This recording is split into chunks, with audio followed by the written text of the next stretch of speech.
Nah, ini dia nih lapak sotominya nih. Punya Bang Sauki. Satu porsi berapa nih, Bang Sauki? 10. Kalau pakai nasi? 10.000. Oh, untuk sotominya.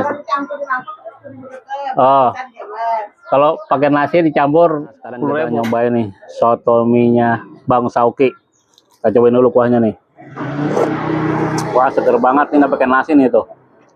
Jenis 10.000 nih. Ajib. Kalau pakai nasi juga 10.000. Gimana rasanya, Bang? Ajib. Mantep tuh. Lihat aja tuh sampai pakai nasi. Ini juga nih. Gimana rasanya, Bang Amin?